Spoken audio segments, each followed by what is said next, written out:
ఎందుకంటే బైబిల్లో సబ్జెక్ట్ లేదు. సబ్జెక్ట్ ఉందంటే అది బైబిల్ ఓపెన్ యూనివర్సిటీ ఇండియా ఇంటర్నేషనల్లోనే ఉంది. బైబిల్గా చెప్పడం అంటే care of address is BOUI Christ church మాత్రమే. ప్రపంచంలో ఎవడు ఒప్పుకోపోయినా డోంట్ కేర్. అక్కడే కళాయిలో కాలేశావు. యోహాను సువార్త 3:16 దేవుడు లోకమును ఎంతో ప్రేమించును కాగా తన అద్వితీయ కుమారునిగా పుట్టినవాని యందు అంటే మొట్టమొదట నా కొడుకు పుట్టాడని ఎవరు కూర్చొనుకున్నాడు? ఆయన నీకోసం నాకోసం అనుకోలేదు. యేసు కూర్చున్నాడు. ఆయనే పుట్టినవాడు. సో యేసు పుట్టాడా అంటే యేసుక్రీస్తు వారిని దేవుడు నేను నిన్ను పుట్టించాను నాయన,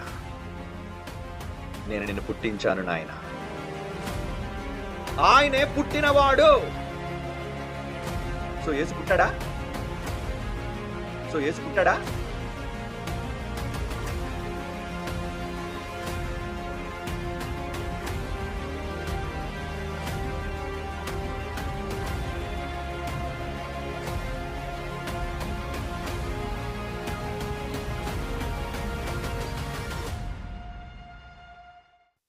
అందరికీ వందనాలు. బుర్రలేని BYY దుర్బోధలకు బైబిల్ సమాధానాలు అనే సిరీస్లో మనం 5th ఎపిసోడ్కి వచ్చేసాం. ఎందుకో తెలీదు 4th ఎపిసోడ్ అప్లోడ్ అవడానికి అసలు ఎన్నో ఆటంకాలు వచ్చాయి. అసలు అన్ని ఆటంకాలు ఎప్పుడూ రాలేదు. రాత్రి 2 గంటలకు అప్లోడ్ అయింది వీడియో. అప్లోడ్ అవ్వకూడదని మన BYY వాళ్ళు కోరుకున్నారేమో మరి. ఎందుకంటే సామెతల గ్రంథం 8వ అధ్యాయం అన్నది వాళ్లకు గుండెకాయ లాంటిది. అందుకే గట్టిగా కోరుకున్నారేమో మరి అప్లోడ్ అవ్వకూడదని. సరే ఏదైతే ఏంటిలే, ఆల్రెడీ ఆ గుండెలో కత్తి దింపేశాం కదా. 4th ఎపిసోడ్లో మనం ఏం చేశాం? సామెతల గ్రంథం 8వ అధ్యాయంలో ఉన్న జ్ఞానము యేసుక్రీస్తు వారు కాదు, ఆయన పుట్టినవాడు కాదు అన్నది మనం బాగా చూపించాం. ఒకవేళ మేం చెప్పింది తప్పు అని ఎవరైనా అంటే మాకు కాల్ చేయండి అని కూడా పైన నెంబర్ ఇచ్చాము.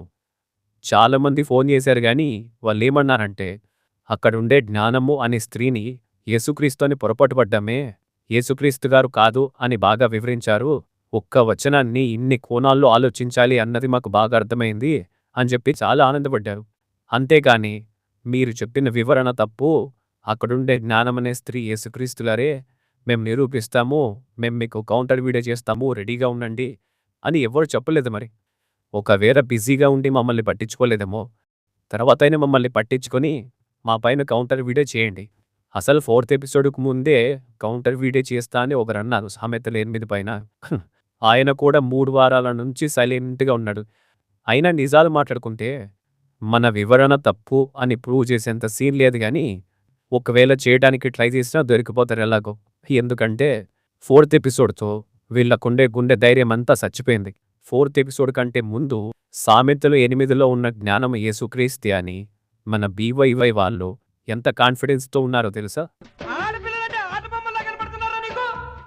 ఈ లెవెల్లో కాన్ఫిడెన్స్తో ఉన్నారు. కానీ 4th ఎపిసోడ్ చూసిన తర్వాత వీళ్ళ కాన్ఫిడెన్స్ తుస్సుమని పోయింది. మమ్మల్ని కౌంటర్ చేయండి అయ్యా అంటే కూడా చేయట్లేదు. ఎంతో కాన్ఫిడెన్స్తో ఊగిపోయిన బొంకురు బ్యాచ్ BYY బ్యాచ్ యొక్క కాన్ఫిడెన్స్ ఏ లెవెల్లో ఉందో తెలుసా? ఇప్పుడు సైలెంట్ అయిపోయారు. నువ్వు కొంచెం పక్కగా రా, నీతో మాట్లాడాలి. హలో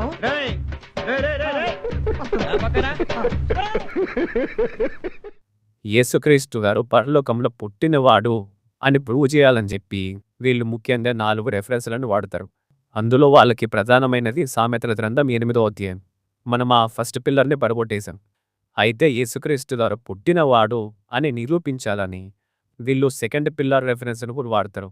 ఈ 5th ఎపిసోడ్తో ఆ పిల్లర్ కూడా పడగొట్టేద్దాం. ఏంటా రెఫరెన్స్ అంటే యోహాను సువార్త 3వ అధ్యాయము 16 దేవుడు లోకమును ఎంతో ప్రేమించెను కాగా ఆయన తన అద్వితీయ కుమారునిగా పుట్టిన వాని యందు విశ్వాసముంచు ప్రతి వాడును నశింపక నిత్య జీవము పొందనట్లు ఆయనను అనుగ్రహించెను. ఈ వచనాన్ని చూపించి మన బొంకూరు గారి బ్యాచ్ అయినా BYY బ్యాచ్ అయినా ఏమంటారంటే అద్వితీయ కుమారునిగా పుట్టిన వాని యందు అనుంది కాబట్టి ఈ వచనం ప్రకారం వీళ్ళు యేసుక్రీస్తు గారు పరలోకంలో పుట్టినవాడు అని చెప్తారు కదా. ఈ 5th ఎపిసోడ్లో మనం ఏం చేద్దామంటే ఈ వచనం ప్రకారం యేసుక్రీస్తు గారు పరలోకంలో పుట్టినవాడు కాదు అన్నది ప్రూవ్ చేద్దాం. అదేంటి, అక్కడ పుట్టెను అని అంత బాగా ఉంటే పుట్టలేదు అని మీరు ఎలా నిరూపించగలరు అని మీకు డౌట్ రావచ్చు. చూద్దాం. ముందుకెళ్ళి చూద్దాం. అయితే ఈ వచనాన్ని డీప్గా స్టడీ చేసే ముందు 2 గ్రీకు పదాలను పరిచయం చేస్తాను. సో ఈ వీడియో అయిపోయేంత వరకు ఈ 2 పదాల అర్థాలను బాగా గుర్తుపెట్టుకోండి. అవేంటంటే 1 గెన్నావో, 2 మోనోగెనెస్. ఓకే, ఫస్ట్ వన్ గెన్నావో అంటే ఏంటంటే ఇది గ్రీకు భాషలో ఒక వర్బ ఫామ్ అనమాట. ఈ గెన్నావో అన్న దానికి అర్థాలు ఏంటయ్యా అంటే పుట్టడం, పుట్టించడం, జన్మించడం, జన్మనివ్వటం, ఉద్భవింపచేయటం, భౌతికంగా జన్మించటం, ఆధ్యాత్మికంగా జన్మించటం, ఇలాంటి అర్థాలు ఈ గెన్నావో అన్న క్రియాపదానికి ఉన్నాయి. ఇక సెకండ్ వన్ ఏంటి అంటే మోనోగెనెస్. ఈ మోనోగెనెస్ అన్నది వర్బ్ కాదు, ఇది క్రియాపదం కాదు, అడ్జెక్టివ్. ఇది అంటే విశేషణం. విశేషణం అంటే ఏంటి అంటే నామవాచకము సర్వనామము ఎలాంటిది అని తెలిపేదే విశేషణం. ఓకే, ఈ మోనోగెనెస్ అన్న పదానికి తెలుగు అర్థాలు ఏంటంటే అద్వితీయమైన, ఏకైక, ఒకే ఒక్క, ఒకే రకమైన అని అర్థాలు వస్తాయి మోనోగెనెస్ అన్నదానికి. ఈ మోనోగెనెస్ అన్నది ఒకే పదమైనా కూడా ఎటిమాలజీ పరంగా చూస్తే అంటే పద ఉత్పత్తి పరంగా చూస్తే దీనిని 2గా విభజించి చూడొచ్చు. ఏంటంటే మోనోస్ ప్లస్ గెనెస్, మోనోగెనెస్. మోనోస్ అంటే ఏంటంటే ఒక్కడే, ఏకైక, ఒకే ఒక్క, ఒంటరిగా, మాత్రమే అన్న అర్థాలు వస్తాయి. గెనెస్ అంటే ఏంటంటే ఒకే జాతికి చెందిన, ఒకే రకానికి చెందిన, ఒకే స్వభావం కలిగిన, ఒకే వంశానికి చెందిన, ఒకే తరగతికి చెందిన అని అర్థాలు ఉంటాయి. సో మొత్తానికి పుట్టెను అన్న అర్థం రావాలి అన్నప్పుడు గెన్నావో అన్న పదం ఉంటుందన్నమాట. రైట్. అయితే యోహాను సువార్త 3వ అధ్యాయము 16వ వచనంలో అద్వితీయ కుమారునిగా పుట్టిన వానియందు అని ఉంది. సో పుట్టెను అన్న దగ్గర గ్రీకులో ఏముండాలి? గెన్నావో అన్న పదం ఉండాలి. ఇప్పుడు ఒరిజినల్ గ్రీకులోనికి వెళ్ళి పుట్టెను అని తెలుగు పదం దగ్గర ఒరిజినల్ గ్రీకులో గెన్నావో అని ఉందో లేదో ఒకసారి చూద్దాం. యోహాను సువార్త 3వ అధ్యాయము 16వ వచనం గ్రీకులో. సో తెలుగులో పుట్టెను అని అర్థమిచ్చే గెన్నావో అనే గ్రీకు పదము ఈ వచనంలో ఉందా లేదా అన్నది ఒకసారి చెక్ చేద్దాం. చూడండి ఒకసారి. లేదు కదా. అసలు పుట్టెను అని అర్థమిచ్చే గెన్నావో అన్న పదము ఒరిజినల్ గ్రీక్ లాంగ్వేజ్లో ఆ పదమే లేదు.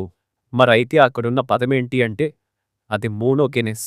మోనోగెనెస్ అనే పదానికి అర్థాలేంటో మనం చూసాం ఇందాకే. ఏమని?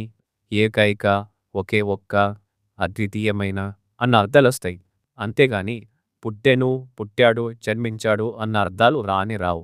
మోనోగెనెస్ అన్నదానికి అద్వితీయుడు అని చక్కగానే ట్రాన్స్లేషన్ చేశారు. కానీ గెన్నావో అన్న పదం లేకపోయినా కూడా పుట్టెను అన్న పదాన్ని అడిషనల్గా యాడ్ చేశారు. మనకు క్లియర్గా తెలుస్తుంది ఇక్కడ ట్రాన్స్లేషన్ మిస్టేక్ జరిగింది అని.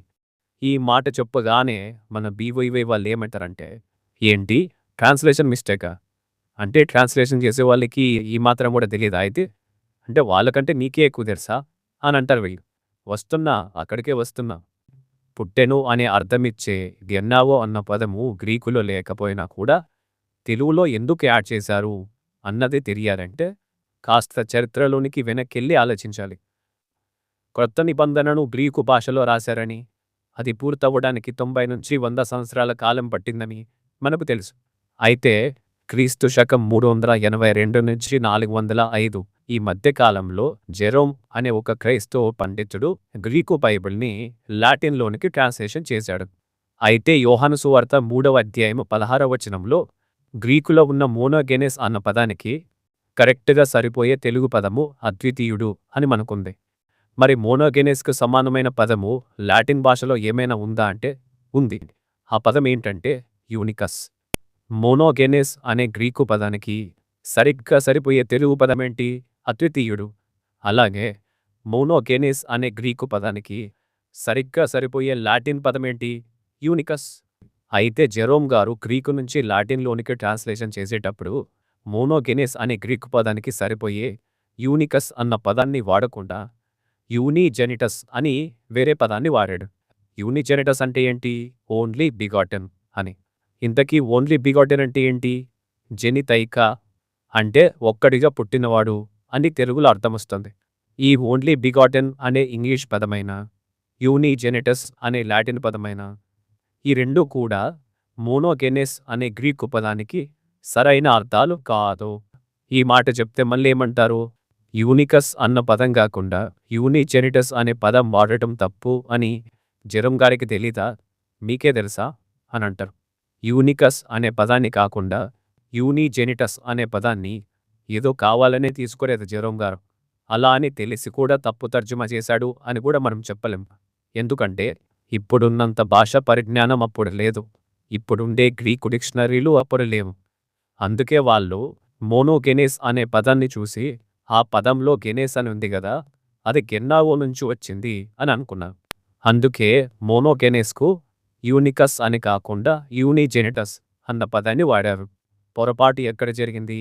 మోనోగెనేస్లో ఉండే గెనేస్ అన్నది గెన్నావో నుంచి వచ్చింది అని అనుకోవటం వల్ల పొరపాటు జరిగింది. గెన్నావో అంటే ఏంటి? పుట్టటం అని అర్థం.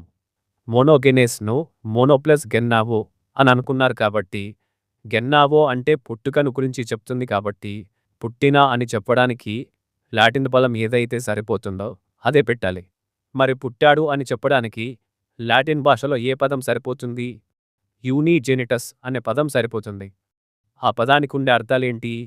ఏకైకంగా పుట్టినవాడు, ఏకైక జనితుడు, ఒక్కడే పుట్టినవాడు అని అర్థాలొస్తాయి. మోనోగెనెస్ను పుట్టుక గురించి అని అనుకున్నారు కాబట్టే పుట్టడం అన్నదానికి సరిపోయేలాగా యూనిజెనిటస్ అనే పదాన్ని తీసుకున్నారు లాటిన్లో. ఇక్కడ జరిగిందనమాట పొరపాటు. ఏంటా పొరపాటు? మోనోగెనెస్ను పుట్టుక గురించి చెప్తుంది అని అనుకోవటంలో పొరపాటు జరిగిందనమాట. అందుకే యూనికస్ అనే పదానికి బదులుగా యూనిజెనిటస్ అనే పదాన్ని తీసుకున్నారు.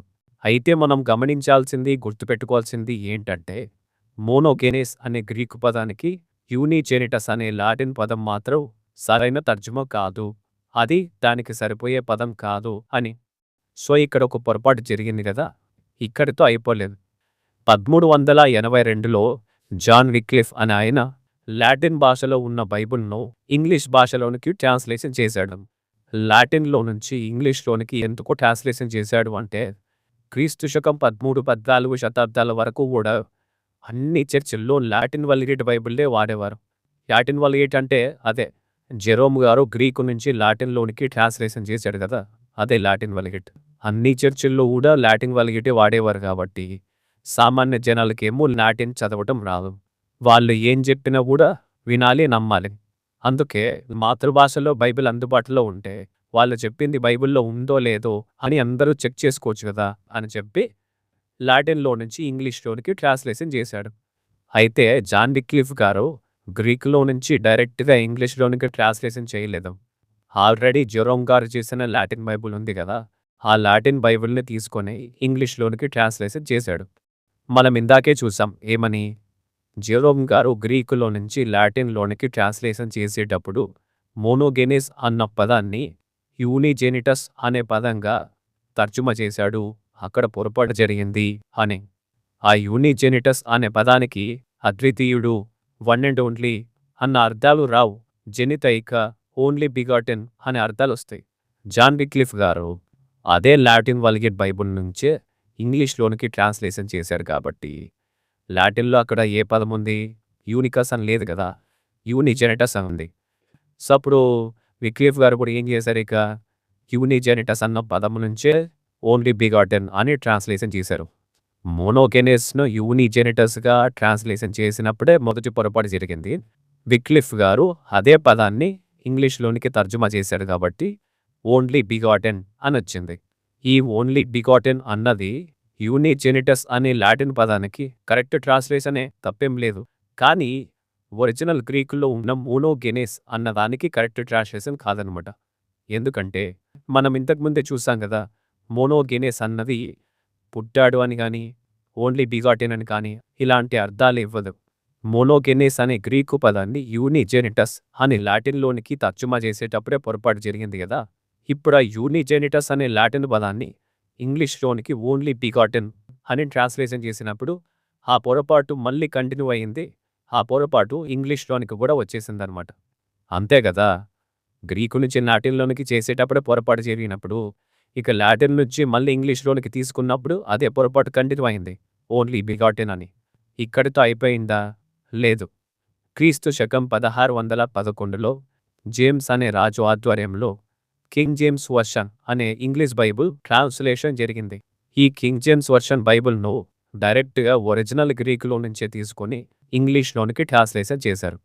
మరి డైరెక్ట్గా ఒరిజినల్ గ్రీకులో నుంచే ట్రాన్స్లేషన్ చేసినప్పుడు యోహాను సువార్త 3:16లో ఉన్న మోనోగెనెస్ అనే గ్రీకు పదానికి సరిపోయే ఓన్లీ అని కానీ లేదా వన్ అండ్ ఓన్లీ అని కానీ కరెక్ట్గా ట్రాన్స్లేషన్ చేశారా, లేదా వీళ్ళు కూడా బిగాటెన్ అని చేశారా? కింగ్ జేమ్స్ వర్షన్లో ఒకసారి చూద్దాం. For God so loved the world that he gave his only begotten son that whosoever believeth in him should not perish but have everlasting life. ఇక్కడ ఏం చూసాం మనము? ఓన్లీ బిగాటెన్ అన్న పదమే చూసాం. ఇప్పుడు మీకు ఇంకో డౌట్ రావచ్చు, ఏంటి? సరే, జాన్ విక్లిఫ్ గారు గ్రీకులో నుంచి కాకుండా లాటిన్లో నుంచే ఇంగ్లీష్లోనికి ట్రాన్స్లేషన్ చేశాడు కాబట్టి అక్కడ ఉన్న యూనిజెనిటస్ అనే పదము పుట్టుకను గురించి చెప్తుంది కాబట్టి ఓన్లీ బిగాటెన్ అని ఇంగ్లీష్లోనికి చేశాడు. కానీ కింగ్ జేమ్స్ వర్షన్ అన్నది డైరెక్ట్గా గ్రీకులో నుంచే కదా ట్రాన్స్లేషన్ చేసింది. అలాంటప్పుడు మోనోగెనెస్ అనే గ్రీకు పదానికి ఓన్లీ అని కానీ వన్ అండ్ ఓన్లీ అని కానీ ట్రాన్స్లేషన్ చేయాలి కానీ బిగాటెన్ అని ఎందుకు ట్రాన్స్లేషన్ చేశారు అన్న డౌట్ వస్తుంది. కరెక్టే. అయితే విక్లిఫ్ బైబుల్కు కింగ్ జేమ్స్ వర్షన్ బైబుల్కు మధ్యలో కూడా కొన్ని బైబుల్ ట్రాన్స్లేషన్స్ జరిగాయి. కిండెల్ బైబుల్ అని, మాథ్యూ బైబుల్ అని, గ్రేట్ బైబుల్ అని, జెన్నవా బైబుల్ అని, బిషప్స్ బైబుల్ అని ఇలా చాలానే జరిగాయి మధ్యలో. వీటిలో చాలా వరకు కూడా డైరెక్ట్గా గ్రీకులో నుంచే ఇంగ్లీష్లోనికి ట్రాన్స్లేషన్స్ అయ్యాయి. అయితే వాటిలో కూడా మోనోగెనెస్ను ఓన్లీ బిగాటెన్ అనే ట్రాన్స్లేషన్ చేశారు. కింగ్ జేమ్స్ గారు కూడా వీళ్ళకి ఆదేశాలు ఇచ్చాడు. ఏమని? మీరు ట్రాన్స్లేషన్ చేసేటప్పుడు ఇంతకుముందు జరిగిన ట్రాన్స్లేషన్స్ కూడా ఒకసారి చూడండి, క్రాస్ చెక్ చేయండి అని. వీళ్ళు కూడా ముందు జరిగిన ట్రాన్స్లేషన్స్ను క్రాస్ చెక్ చేసినప్పుడు మోనోగెనెస్కు ఓన్లీ బిగాటెన్ అనే ఉంది అన్నింటిలో. వీళ్ళు కూడా ఓన్లీ అని కానీ వన్ అండ్ ఓన్లీ అని కాకుండా బిగాటెన్ అనే తీసుకున్నారు. ముఖ్యంగా టిండెల్ బైబుల్ హెల్ప్ను ఎక్కువగా తీసుకున్నారు. అందులో కూడా మోనోగెనెస్కు ఓన్లీ బిగాటెన్ అనే ఉంది. ఇక కింగ్ జేమ్స్ వర్షన్ బైబుల్లో కూడా అదే కంటిన్యూ అయిపోయింది. ఈ కేజేవి బైబుల్ని ట్రాన్స్లేషన్ చేసే టైంకి కూడా మోనోగెనెస్ అంటే మోనో ప్లస్ గెన్నావో అన్న అభిప్రాయమే ఉంది. అందుకే ఇంగ్లీష్లో కూడా ఓన్లీ బిగాటెన్ అని చేసేశారు. అయితే మనం గమనించాల్సింది, గుర్తుపెట్టుకోవాల్సింది ఏంటంటే మోనోగెనెస్ అన్న పదానికి ఓన్లీ బిగాటెన్ అన్నది మాత్రం సరైన తర్జుమా కాదు అన్నది మాత్రం మనం గుర్తుపెట్టుకోవాలి. మరి ఇక్కడితో అయిపోయిందా? లేదు. ఇప్పుడు తెలుగు ట్రాన్స్లేషన్స్కి వద్దాం. క్రీస్తు శకం 1714లో బెంజమిన్ స్వార్ట్జ్ అనే ఆయన గ్రీకులో నుంచి తెలుగు భాషలోనికి తర్జుమా చేయడం మొదలుపెట్టారు. ఇక 1727 టైంకంతా కొత్త నిబంధన గ్రీకులో నుంచి తెలుగులోనికి మొత్తం ట్రాన్స్లేషన్ పూర్తయి జర్మనీలో ప్రింట్ అయింది. ఇదే ఫస్ట్ తెలుగు బైబిల్ అనమాట. ఇక ఆ తర్వాత కూడా ట్రాన్స్లేషన్స్ జరుగుతూనే ఉన్నాయి. బాపట్ల మిషనరీ వాళ్ళు కానీ, సెరంపూర్ మిషనరీస్ కానీ, బ్రిటిష్ అండ్ ఫారినరీ బైబుల్ సొసైటీ వాళ్ళు కానీ, లండన్ మిషనరీ వాళ్ళు కానీ ఇలా చాలా మిషనరీస్ తెలుగులోనికి ట్రాన్స్లేషన్ చేయడానికి చాలా కష్టపడ్డారు. ఇక లండన్ మిషనరీ సొసైటీ వాళ్ళు అయితే గ్రీకు బైబిల్ను తెలుగులోనికి ట్రాన్స్లేషన్ చేయడం స్టార్ట్ చేసినప్పుడు 1808-1809 మధ్యలో ఆనంద రాయర్ గారి సహాయంతో మత్తయి సువార్త, మార్కు సువార్త, లూకా సువార్తను తెలుగులోనికి అనువదించారు. ఇక 1812-1818 మధ్యకాలంలో మన ఆనంద రాయర్ గారి సహాయంతో కొత్త నిబంధన మొత్తం తెలుగులోనికి ట్రాన్స్లేషన్ చేయడం పూర్తయింది. ఈ బైబిల్ మద్రాసులో ప్రింట్ అయింది. అయితే జెరోమ్ బైబిల్లో జరిగిన పొరపాటే, విక్లిఫ్ గారి బైబిల్లో జరిగిన పొరపాటే, కింగ్ జేమ్స్ వర్షన్లో జరిగిన పొరపాటే తెలుగు బైబిల్స్లో కూడా జరిగాయి. పొరపాటు అంటే మోనోగెనెస్ అనే పదానికి సమానమైన తెలుగు పదాలు వాడలేదు అని.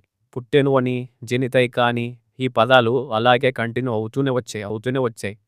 తెలుగు వర్షన్స్లో కూడా చాలా వాటిలో జెనితైక అని, పుట్టిన అని అలాగే ఉన్నాయి. ఇంకా చూద్దాం కొన్ని వర్షన్స్లో. బాపట్ల మిషనరీ బైబుల్ 1885 జెనితైక కుమారుడు. చెన్నపురి అమెరికన్ మిషనరీ బైబుల్ 1860 జెనితైక కుమారుడు. చెన్నపురి బైబుల్ 1881 జెనితైక కుమారుడు.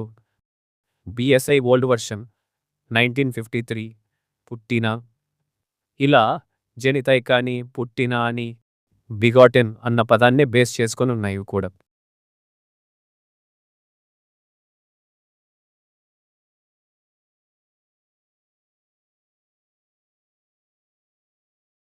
బట్ ముందు జరిగిన ట్రాన్స్లేషన్స్ అన్నిటిలో కూడా ఇంగ్లీష్లో ఓన్లీ బిగాటెన్ అనే వచ్చింది కాబట్టి ఇక వాటి ప్రభావం వలన తెలుగులో కూడా జనితైక, పుట్టెను అన్న పదాలు వాడారు.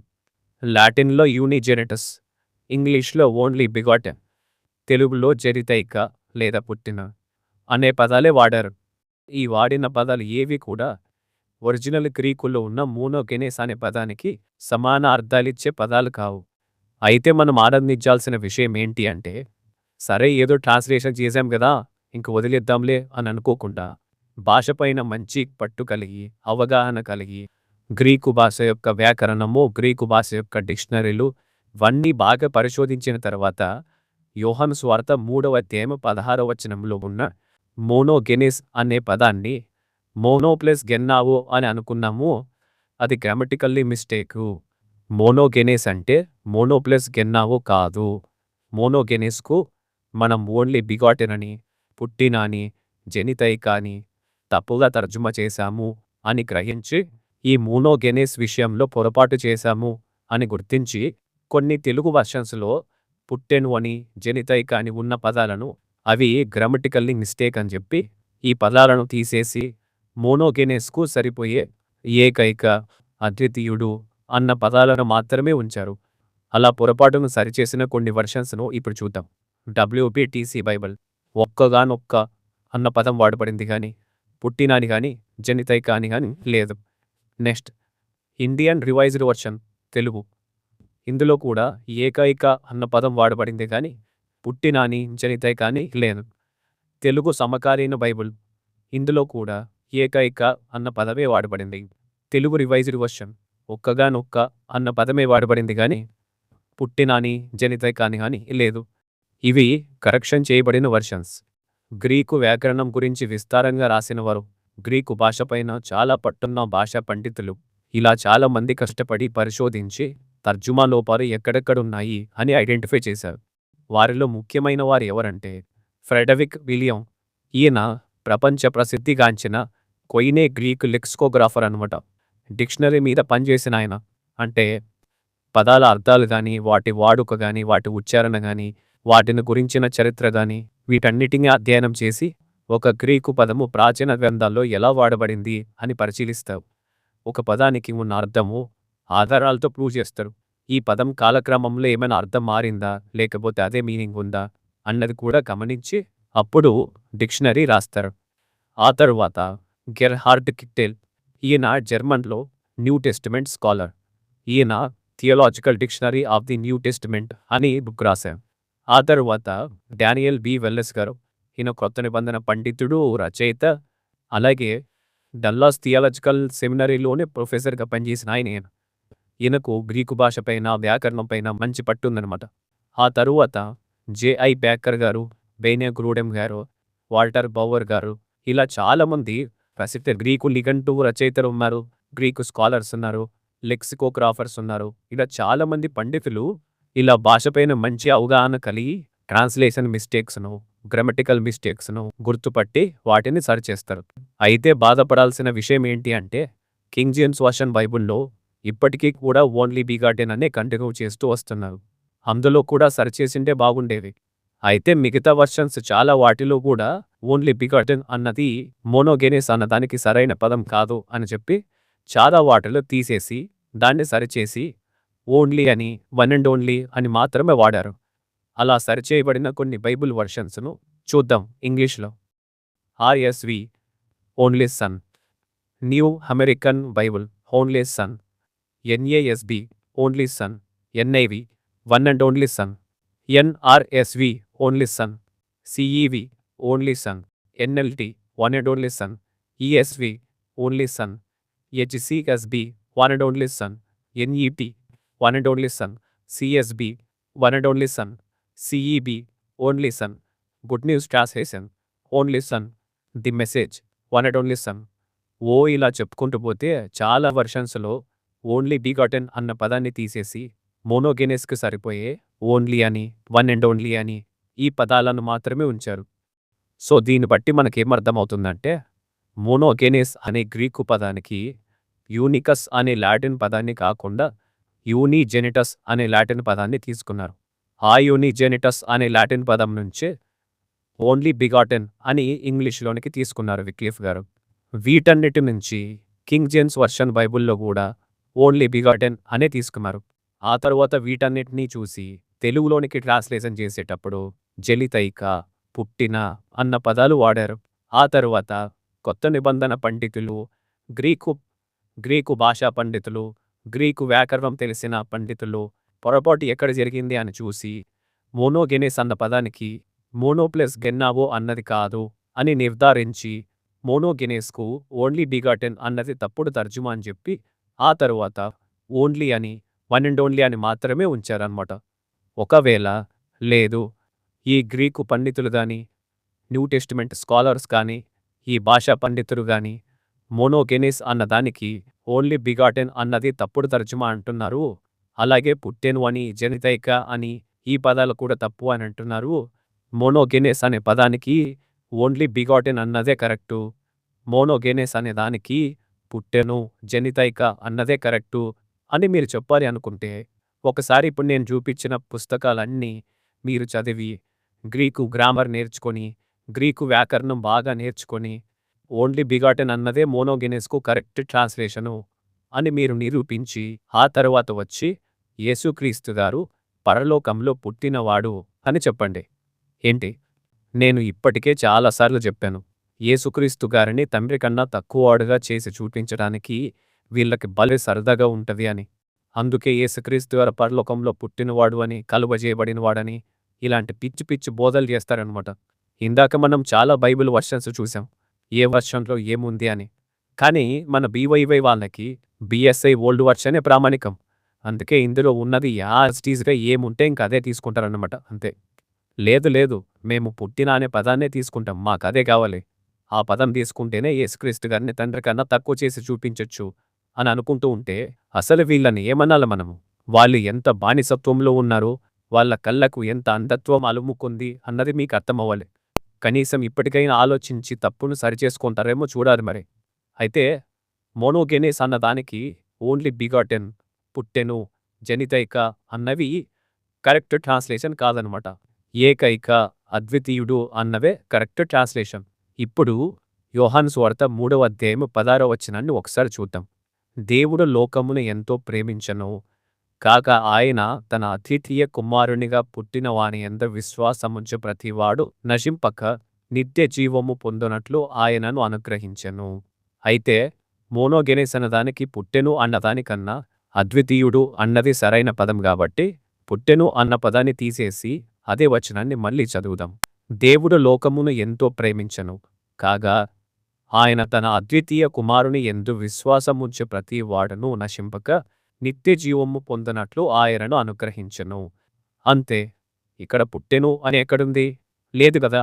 మరి పుట్టెను అన్న పదమే లేనప్పుడు యేసుక్రీస్తు గారు పరలోకంలో పుట్టినవాడు అని ఎలా చెప్తారు మీరు? ఇక్కడ యోహాను గారు యేసుక్రీస్తు గారని దేవుని కుమారుడు అని చెప్తున్నాడే కానీ పుట్టాడు అని చెప్పట్లేదు. ఇక పరలోకంలో పుట్టాడా భూలోకంలో పుట్టాడా అసలు టాపికే లేదు ఇక్కడ. కానీ వీళ్ళు ఈ వచనాన్ని తీసుకొని యేసుక్రీస్తు గారు పరలోకంలో పుట్టినవాడు అని చెప్పేశారు. ఆశ్చర్యం ఏంటి అంటే ఈ వచనం ప్రకారం యేసుక్రీస్తు గారు పరలోకంలో పుట్టినవాడు అని అర్థం చేసుకోవాలని ఈ వచనాన్ని రాసిన యోహాను గారికి కూడా తెలియదు. కానీ ఈ బొంకూరి గారి బ్యాచ్కి, బీవైవై బ్యాచ్కి తెలిసిపోయిందంట. మహాజ్ఞానులు కదా, ఎంబీటీహెచ్ అయిపోతే చాలు బైబుల్ అంతా మాకే తెలుసు అన్నంత బిల్డప్ ఇచ్చి నోటికెంతొస్తే అంత మాట్లాడతారు. ఏమైనా తెలుసురా ఎంబీటీహెచ్ చదివిన వాళ్ళందరికీ? ఏంటి ఎంబీటీహెచ్ అయిపోగానే మాకు బైబిల్ అంతా 66 పుస్తకాలు వచ్చాయి అనుకుంటున్నారా? తెలుగు తక్కువ దద్దమల్లారా, తెలుగు తక్కువ దద్దమల్లారా. కరెక్ట్, ఇది కరెక్ట్గా చెప్పేవయ్యా. నేను ఇంతకు ముందే చెప్పాను ఏమని, బీవైవై వాళ్ళు ఇంగ్లీష్ భాషలోనికి వెళ్దామంటే 2 కిలోమీటర్ల దూరం బారిపోతారు. అదే మూల భాషలోనికి వెళ్దామంటే 10 కిలోమీటర్ల దూరం బారిపోతారు. ఎందుకంత భయం అంటే ఇందుకే. మూల భాషలోనికి వెళ్ళి చూస్తే వీళ్ళు నమ్మే చెత్త సిద్ధాంతాలన్నీ దారం తెగిపోయినట్టు తెగిపోతాయి. అందుకే మూల భాషలు అంటే ఆమడ దూరంలో ఉంటారు వీళ్ళు. తెలుగు బైబిలే మాకు ముద్దు, మూల భాషలు మాకొద్దు అని అంటారు వీళ్ళు. సరే, వీళ్ళు ఇంత దరిద్రంగా ఉన్నారు కదా, మరి బొంకూరి గారి బ్యాచ్ ఎలా ఉంది? ఆ బ్యాచ్ కూడా ఇలాగే ఉంది. ఎందుకంటే అక్కడి నుంచి వచ్చిన వాళ్ళు కదా వీళ్ళు కూడా. ఆ మూలాలు ఎక్కడికి వెళ్తాయి? ఇప్పుడు లాటిన్ పదమైన యూనిజెనిటస్ అనేదే సరైన పదం కానప్పుడు దాని నుంచి వచ్చిన ఓన్లీ బిగాటిన్ కూడా సరైన పదం కాదు కదా. అలాగే బీవైవైలో ఉన్నదే చెత్త బోధలైనప్పుడు ఆ చెత్తలో నుంచి వచ్చిన బొంకురిగారి బోధలు కూడా ఎలాగుంటాయి? చెత్తగానే ఉంటాయి. అదేవిధంగా బొంకురిగారి బోధలే చెత్త అయినప్పుడు ఆయన శిష్యుల బోధలు కూడా ఎలాగుంటాయి? చెత్తలాగానే ఉంటాయి. ఆ చెత్త బోధల్లో నుంచి పుట్టుకొచ్చిన ఒక శిష్యుడే రాజేష్ సంధ్య అని ఆయన. ఈయన పొద్దున లేచినప్పటి నుంచి యేసుక్రీస్తు గారి దైవత్వం మీద పనికి మాలిన పోస్టులు పెడతానే ఉంటాడు ఫేస్బుక్లో. అందులో ఒకటే ఈ పోస్ట్ అనమాట. ఈయన కూడా ఏ వచనాన్ని తీసుకున్నాడు? ఇదే యోహాను సువార్త 3:16 వచనాన్ని తీసుకున్నాడు. తీసుకొని ఏమని ప్రశ్న వేశాడు ముందు? యోహాను సువార్త 3:16లో అద్వితీయ కుమారునిగా పుట్టిన అని ఉంది కదా. అంటే యేసు ఎక్కడ పుట్టినట్టు? పరలోకంలోనా భూలోకంలోనా అని క్వశ్చన్ వేశాడు. ఓకే, బానే ఉంది. నెక్స్ట్ ఏంటి?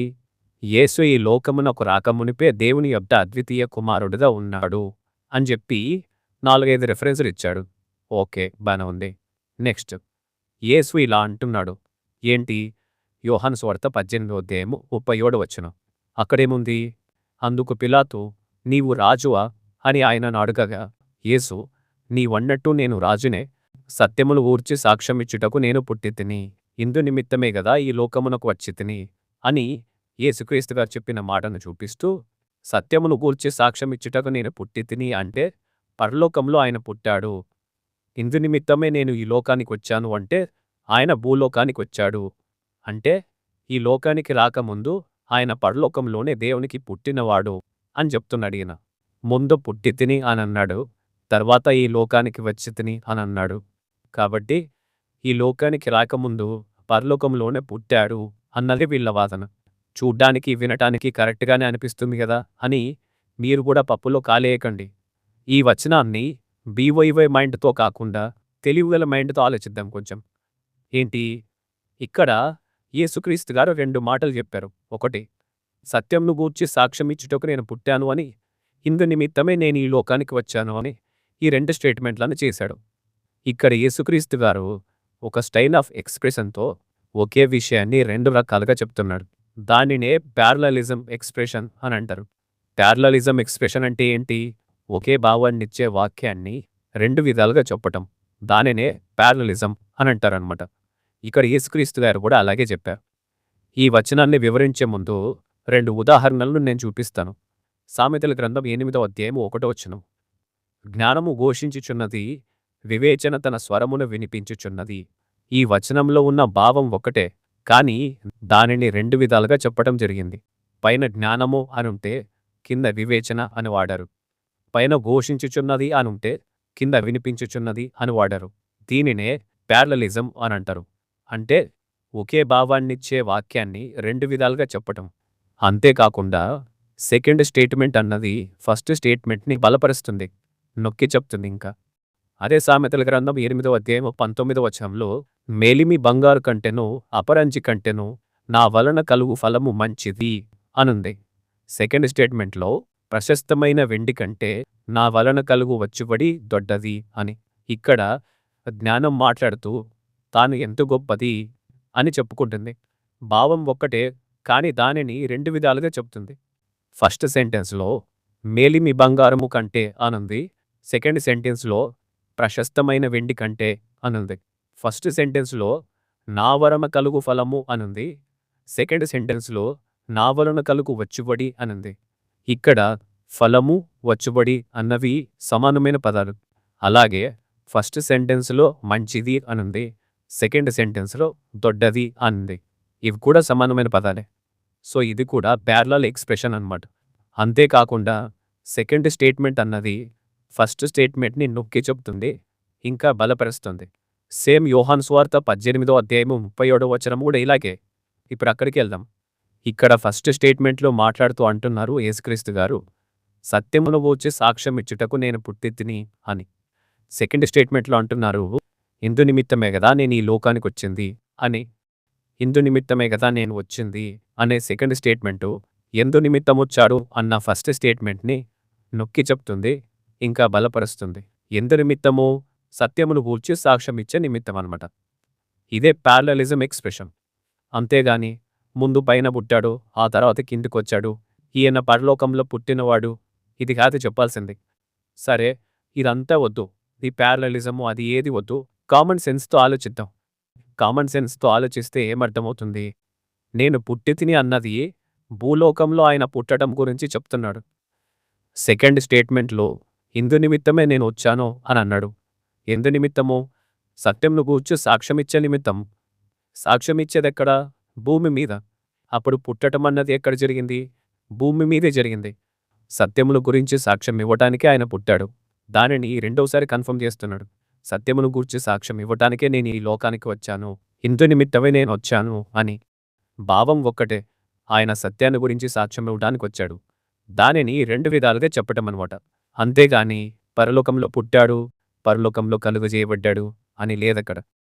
ఈ చిన్న విషయం కూడా అర్థం కాలేదంటే మీకు కూడా బీవైవై వాళ్ళలాగా కామన్ సెన్స్ లేదైతే. మీ జీన్స్, మీ డిఎన్ఏ మొత్తం ఒకటే కదా. అందుకే మీ ఇద్దరు ఆలోచనలు పిచ్చి పిచ్చిగానే ఉంటాయి. కామెడీ ఏంటంటే ఇక్కడ పుట్టెను అనుంది కదా, అసలు ఇది పరలోకంలో పుట్టాడు అన్నదానికి సంబంధమే లేదు. వీళ్ళు కూడా దీన్ని తీసుకొని ఎలాగైనా యేసుక్రీస్తు వారు పరలోకంలో పుట్టినవాడు అని ప్రూవ్ చేయాలని వీళ్ళు కూడా సామెతల గ్రంథం 8వ అధ్యాయంలో ఉన్న జ్ఞానం దగ్గరికి వెళ్ళిపోయారు. ఎందుకంటే అక్కడ జ్ఞానం కలగజేయబడినట్టు పుట్టినట్టు ఉంటుంది కదా. అక్కడ యేసుక్రీస్తుని పెట్టి యేసుక్రీస్తు వారు పుట్టాడు పరలోకంలో అని చెప్పొచ్చు కదా అని ప్లాన్ వేశారు. అసలు సామెతల గ్రంథంలో ఉన్న జ్ఞానం యేసుక్రీస్తే కాదు అని మన 4th ఎపిసోడ్లోనే తేల్చిపారేశాం. ఎవరైనా ఇంకా ఆ ఎపిసోడ్ చూడకపోతే కింద లింక్ ఓపెన్ చేసి చూడొచ్చు. సో ఇక్కడ యోహాను సువార్త 18వ అధ్యాయము 37వ వచనంలో కూడా యేసుక్రీస్తు గారు పరలోకంలో పుట్టాడు అని చెప్పట్లేదు. అది భూలోకంలో జరిగిన పుట్టుక గురించి చెప్పింది అంతే. పరలోకంలో నేను పుట్టి తిని అని యేసుక్రీస్తు గారు సామెతల గ్రంథం 8వ అధ్యాయంలో చెప్పారంట. ఇక్కడ రాశాడు ఆయన. చెప్పిందే తప్పు, మళ్ళీ ఆయన కన్ఫర్మేషన్ ఇస్తున్నాడు. ఏమని? ఇక్కడ ఈ లోకంలో పుట్టుకను గూర్చి కాదు, పరలోకంలో యేసు పుట్టుకను గురించి యోహాను చెప్పాడు అని. ఇదే వీళ్ళతో సమస్య. మొత్తం మాకే తెలుసు అన్నట్టుగా బిల్డప్ ఇస్తాడు. అసలు ఈ వచనం రాసిన యోహాను గారికి కూడా తెలియదు ఈ వచనం బట్టి ఆయన పరలోకంలో పుట్టాడు అని. కానీ వీళ్ళకి తెలిసిందంట. ఎప్పుడెప్పుడు ఛాన్స్ దొరుకుతుందా, ఎప్పుడెప్పుడు యేసుక్రీస్తు గారిని తక్కువ చేసి చూపిద్దామా అని ఒక్కటే ప్రయాసపడతారు. కింద ఏమని చెప్పాడు మళ్ళీ? ఇదే సత్యము, ఈ మార్గములో నడిస్తే పరలోకం చేరుతాము అంట. ఎవరు చెప్పారు మీకు? ఇదే సత్యము, ఇది నమ్మండి అని బైబిల్లో ఉందా? యేసుక్రీస్తు వారు పరలోకంలో పుట్టినవాడు అని నమ్మాలి, ఇదే సత్యము, ఇది నమ్మితేనే మీకు నిత్యజీవము అని చెప్పి బైబిల్లో ఉందా? ఇంకా ఎన్ని రోజులు ఇలా అబద్ధాలు చెప్తూనే ఉంటారు? ఇంకెప్పుడు సరిచేసుకుంటారు? దీన్ని బట్టి మనకు 2 విషయాలు అర్థమవుతున్నాయి. ఏంటి? ఒకటి, యేసుక్రీస్తు గారు పరలోకంలో పుట్టినవాడు కాదు అన్నవి. 2, వీళ్ళకి కనీసం కామన్ సెన్స్ కూడా లేదు అన్నది అర్థమవుతుంది. సో ఫైనల్గా మనకు అర్థమవుతుంది ఏంటి అంటే యోహాను సువార్త 3వ అధ్యాయం 16వ వచనం ప్రకారం యేసుక్రీస్తు గారు పరలోకంలో పుట్టినవాడు కాదు అని.